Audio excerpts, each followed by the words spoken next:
जय श्री राम। प्राचीन काल में सतयुग के समाप्त होने पर जब भूतल पर कालक्रम से पवित्र कर्म कांड का ह्रास हो गया, तब उन महर्षियों ने कर्म कांड की स्थापना की तथा मर्यादा की रक्षा के लिए पृथक पृथक देशों का विभाजन किया और उन देशों पर भूपालों की स्थापना की। तदंतर उन्होंने भूतल पर धर्म, अर्थ और काम की सिद्धि के लिए उन कर्मों के उपयुक्त बहुत से स्मृति ग्रंथों से तथा यज्ञ विधायक शास्त्रों का निर्माण किया। तत्पश्चात इस काल चक्र के चलते रहने पर जब उस क्रम का विनाश हो गया तथा लोग प्रतिदिन भोजन मात्र परायण और खाद्य पदार्थों के उपार्जन में तत्पर हो गए, तब हम लोगों ने उनकी दीनता का विनाश करने तथा लोक में आत्म तत्व ज्ञान के प्रचार के लिए बड़े बड़े ज्ञानोत्पादक शास्त्रों का उपदेश किया। यह आत्मविद्या प्रथमतः राजसभा में उपदिष्ट हुई। तदंतर इसका प्रसार लोक में हुआ। इसी कारण इसे राजविद्या कहा गया है। रघुनंदन, राजविद्या एवं राजगृह नाम से जिसकी प्रसिद्धि है, उस उत्तम अध्यात्म ज्ञान को पाकर राजा लोग दुख रहित हो गए और परमानंद को प्राप्त हो गए। हे श्री राम, काल क्रमानुसार निर्मल कीर्ति वाले बहुसंख्यक राजाओं के स्वर्गवासी हो जाने पर इस समय तुम इस भूतल पर इन महाराज दशरथ के यहाँ प्रकट हुए हो। शत्रुओं का मर्दन करने वाले हे श्री राम, तुम्हारा मन अत्यंत निर्मल है, इसीलिए किसी निमित्त के बिना स्वाभाविक ही तुम्हारे मन में यह परम पावन तथा उत्तम वैराग्य ज्ञान उठा है। क्योंकि समस्त विवेकशील पुरुषों में जिसकी ख्याति है, उस श्रेष्ठ पुरुष का भी वैराग्य किसी निमित्त को लेकर होता है, इसलिए वह राजस कहलाता है। परंतु तुम्हारे मन में उत्पन्न हुआ यह वैराग्य अपूर्व है। यह किसी निमित्त की अपेक्षा न रखकर स्वतः ही अपने विवेक से उत्पन्न हुआ है और सत्पुरुषों को आश्चर्य में डालने वाला है। अतः सात्विक है।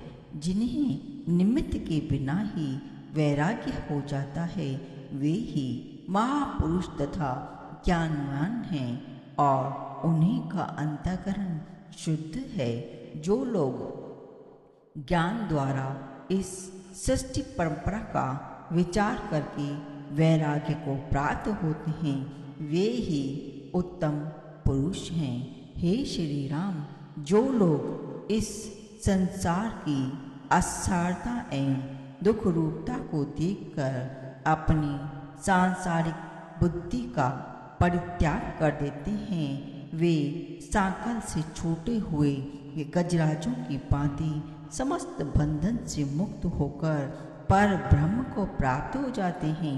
यह जगत परंपरा विषम और अनंत है। इसमें पड़ा हुआ महान जीव देह ध्यास से युक्त रहता है। अतएव ज्ञान के बिना उसे परम पद की प्राप्ति का मार्ग नहीं सूझता। परंतु रघुनंदन, जिसकी बुद्धि अगाध है, ऐसे विवेकशील पुरुष इस दुस्तर महासागर को ज्ञान रूपी नौका द्वारा क्षण मात्र में पार कर जाते हैं।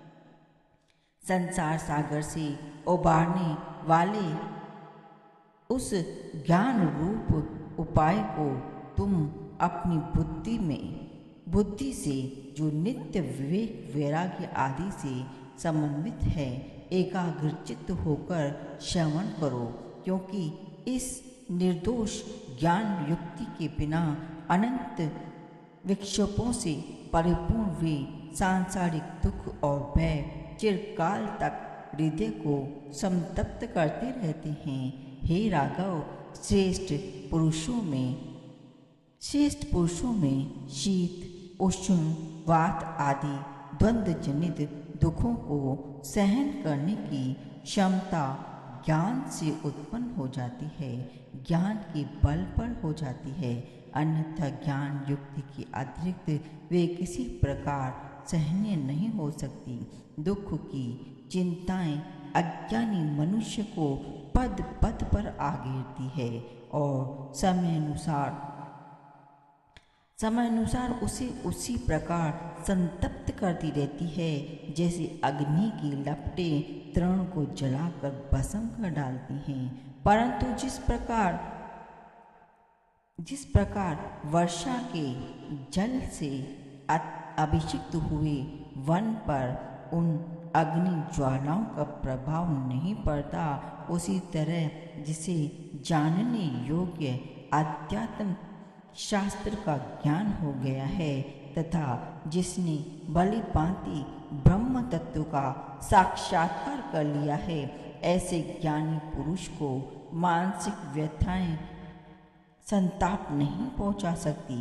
इस संसार रूपी मरुस्थल में बहने वाली वायु शारीरिक तथा मानसिक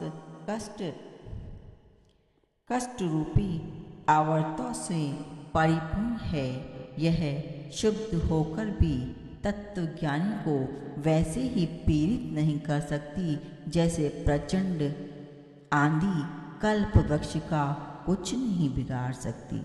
इसलिए बुद्धिमान पुरुष को चाहिए कि वह तत्वज्ञान की प्राप्ति के लिए ही जो श्रुति आदि का प्रमाण देने में कुशल और आत्म तत्व का यथार्थ ज्ञाता हो, ऐसे ज्ञानी पुरुष के पास जाकर प्रयत्न पूर्वक विनय भाव से प्रश्न करें। फिर जैसे केसर से रंगा हुआ वस्त्र उसके रंग को पकड़ लेता है, उसी प्रकार जिससे प्रश्न किया गया है उस प्रमाण कुशल तथा विशुद्ध चित्त वाले उपदेष्टा के तत्व को प्रयत्न पूर्वक ग्रहण करना चाहिए। किंतु वाग्वेताओं में श्रेष्ठ हे राम, जो तत्व का ज्ञाता नहीं है, अतः जिसके वचन अज्ञेय है, ऐसे पुरुषों से जो तत्व विषयक प्रश्न करता है उससे बढ़कर मूर्ख दूसरा कोई नहीं। उसी प्रकार जिससे पूछा गया है उस प्रमाण कुशल तथा तत्वज्ञानी वक्ता के उपदेश का जो पुरुष प्रयत्न पूर्वक अनुसरण नहीं करता, उससे बढ़कर दूसरा कोई नराधम नहीं है। अतः वक्ता के व्यवहार आदि कार्यों से उसकी अज्ञता तथा तत्वज्ञता पहले निर्णय करके जो पुरुष उससे प्रश्न करता है, वह प्रश्नकर्ता उत्कृष्ट बुद्धि वाला माना जाता है। परंतु जो मूर्ख जिज्ञासु उत्तम वक्ता का निर्णय किए बिना ही उससे प्रश्न करता है, वह अधम कहलाता है और उसे तत्वज्ञान रूप महान अर्थ की प्राप्ति भी नहीं होती। ज्ञानी को भी चाहिए कि पूर्वापर पर विवेचन करके उसका निश्चय करने में जिसकी बुद्धि समर्थ हो और जो निंदनीय न हो, ऐसे पुरुष को उसके पूछे हुए तत्व का उपदेश दें। परंतु जो आहार, निद्रा, भय, मैथुन आदि पशु धर्म से संयुक्त है, ऐसे अधम को तत्व का उपदेश न दें, क्योंकि प्रश्नकर्ता की श्रुति आदि प्रमाणों द्वारा निर्णीत पदार्थ के ग्रहण की योग्यता का विचार किए बिना ही जो वक्ता उसे उपदेश देता है, उस पुरुष को ज्ञानी जन इस लोक में महान मूर्ख बतलाते हैं। हे रघुनंदन, तुम प्रशंसनीय गुणों से युक्त अत्यंत श्रेष्ठ प्रश्न करता हो और मैं उपदेश देना जानता हूँ। अतः हम दोनों का यह समागम उचित ही है। यथार्थ शब्दार्थ के हे ज्ञाता राम, जन समाज में तुम महापुरुष माने जाते हो। तुम में राग का लेश मात्र भी नहीं है। तुम तत्व के ज्ञाता हो, इसीलिए तुम्हारे प्रति किया हुआ उपदेश तुम्हारे अंतर हृदय में चिपक जाता है। ठीक उसी तरह जैसे गोला हुआ रंग वस्त्र में लग जाता है। तुम्हारी तीक्ष्ण बुद्धि उक्त पदार्थ के ग्रहण करने में निपुण और परमार्थ का विवेचन करने वाली है। वह परमार्थ विषय में उसी प्रकार प्रवेश करती है जैसे सूर्य की किरणें जल के भीतर घुस जाती हैं। इसलिए मैं जिस पदार्थ का उपदेश करूं, उसे तुम यह तत्व वस्तु है यूँ निश्चय करके यत्नपूर्वक अपने हृदय में पूर्णतया धारण कर लो।